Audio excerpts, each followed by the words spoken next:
My name is Jonna, and I live in the north of Sweden.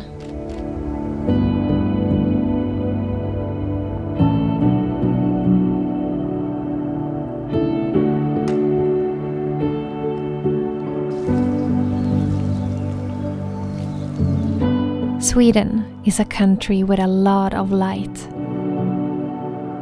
And it's also a country with a lot of darkness. It all depends on what season it is.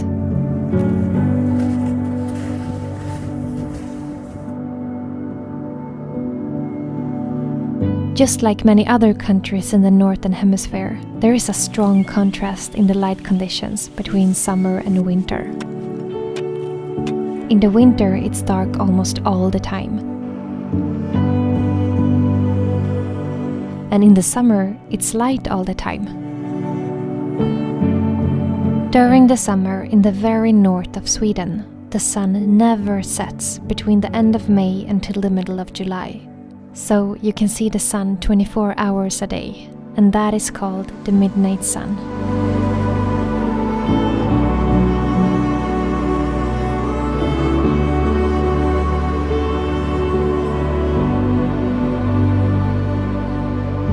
And then, during the winter in the very north of Sweden, it's the opposite. For a couple of weeks, the sun never rises above the horizon, which means that there is no sunlight for about a month. And that is called the polar night.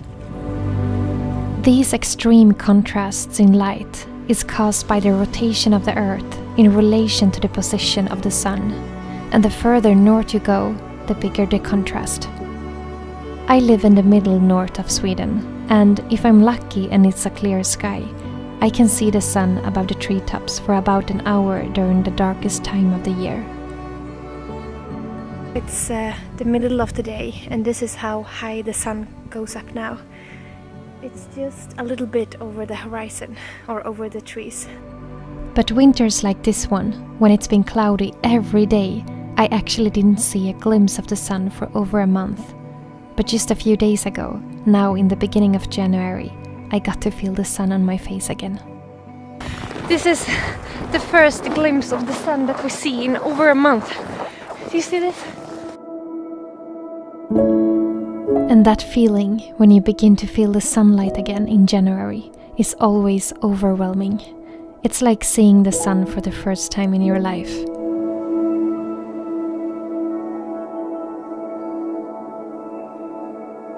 Even if it can be hard sometimes with these kinds of light conditions, I really love it and I would never want to change it. I think the light is never as beautiful as it is during these most extreme times of the year.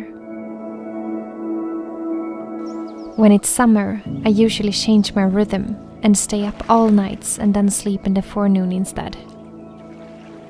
The light is so beautiful in the middle of the night, and as a filmmaker and photographer, it's like a dream to be out and capture the beauty of the bright nights of June.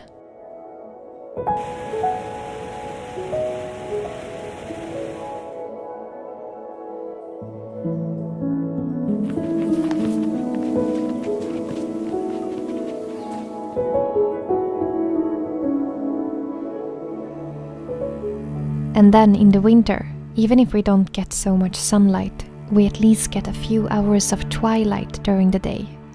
And that light is the most beautiful kind of daylight that I know. It's like experiencing a long sunrise without a sun.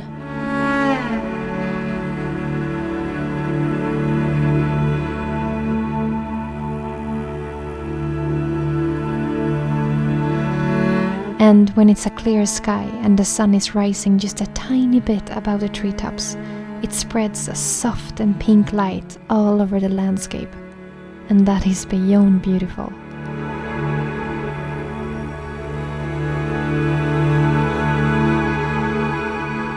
Around 3 in the day, it's already getting dark, and it makes the evenings feel never-ending.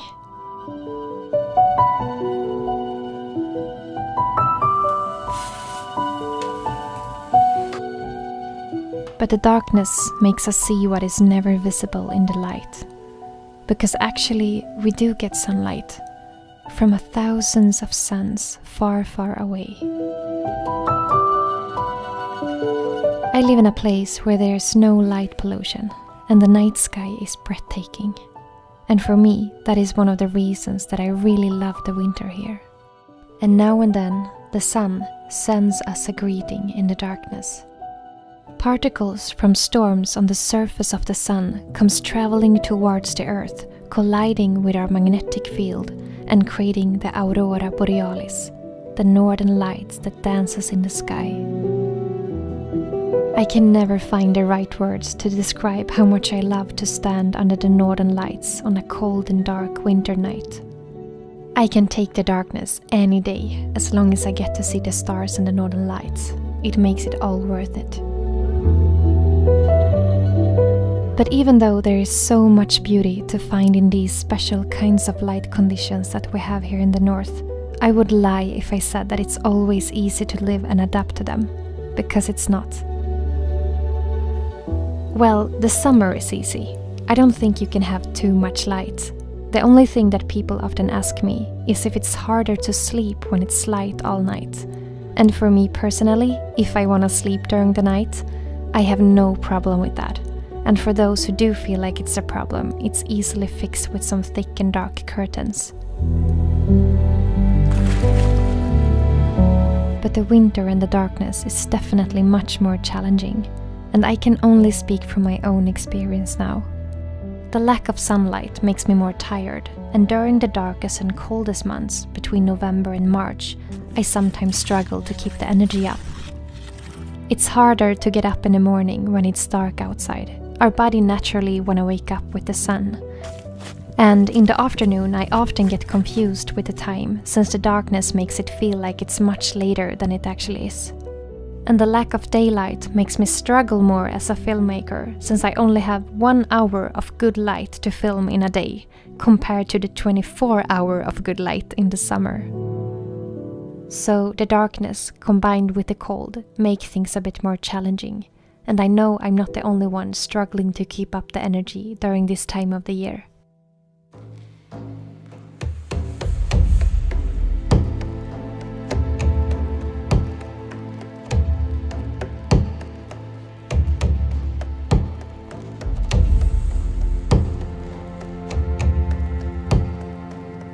But of course, there is many things you can do to make the winters a little easier. I want to mention a few things that helps me adapt better to the lack of sunlight. For me personally, I think that the tiredness that I feel in the winter is the hardest part. The energy level is so low sometimes, and the cure to that is not always to sleep more. It can actually be to do the opposite. So I try my best to keep being active and moving my body as much as I can, and get as much daylight as possible. I go for long walks with my dog every day. And if the weather is good, I like to go out in the forest with my snowshoes and my camera, or go skiing. I also love to take ice baths. It's something I started doing a few years ago, combined with breathing exercises, using the Wim Hof method, and it has become my favorite way of boosting myself with new energy when I need it the most. Going into that freezing water is actually the last thing that my body wants to do in that moment. But putting myself into that kind of discomfort is awakening something in me that helps me reset my body. Believe it or not, but cold swims and cold showers has many good health benefits. It's not for everyone, of course, and it's important to get knowledge before trying an ice bath if you have never done it before. But for me, it has been a great source of energy and joy during the winter time. So, I really feel a big difference in my energy levels in the winter when I move my body in some way. It doesn't need to be a full workout, but just something, a little every day, that makes you feel alive. When we can't get enough energy from the sun, I think it's even more important to make sure that we get enough energy and nutrition from our food. Nature has so much to give us in the summer that we can harvest and save for the winter when we need it the most.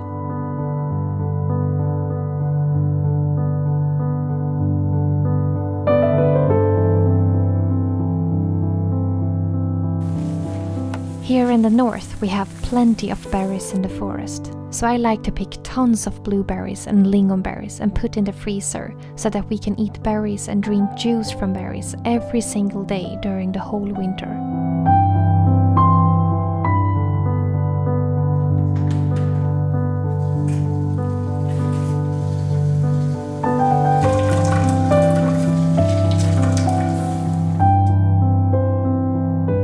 I also like to pick different herbs that are good for our health and dry them to make my own tea for the winter. One of my favorite teas to drink when it's cold and dark outside is simply made out of birch leaves. I pick them just as they begin to bloom in the spring, while they are still small and light green. And the tea smells and tastes just like how it smells like in the spring. And in the middle of the winter, I think it feels so comforting to have a piece of the spring to remind you of the wonderful time to come when everything is blooming and the birds are singing again. And of course, I also take vitamin D supplements since we don't get anything from the sun in many months. Even though that would never replace the sun, I believe it can help a little bit. The list of things you can do to handle the darkness is endless. These were just to mention a few. But I think that the most important thing of all is to accept and adapt to the cycles of nature.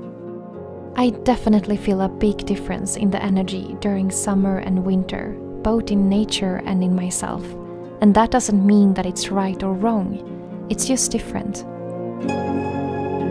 I think the winter and the darkness can cause a lot of unnecessary suffering when we are trying to force ourselves to feel the same as we do in the summer. It's okay to feel tired. It's okay to feel lack of inspiration, and it's okay to need more sleep and to let things slow down.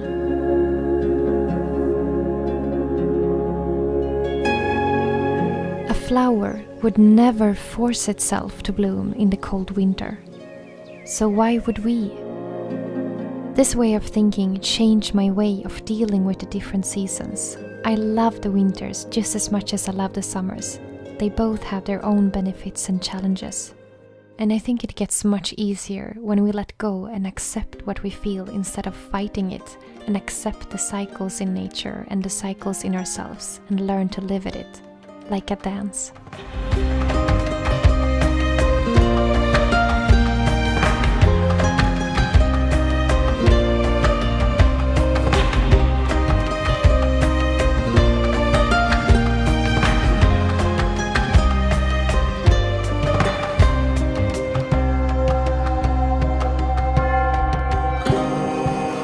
So, this is how it is to live with the light and the darkness in the north of Sweden, from my perspective. The extreme contrasts in light also creates a bigger contrast to the seasons, and they all have their own beauty. I love the constantly changing seasons, and that you can see and feel how the light changes a little bit for every single day that goes by. The beautiful balance of light and darkness is my greatest source of inspiration, and it makes every day feel new and different.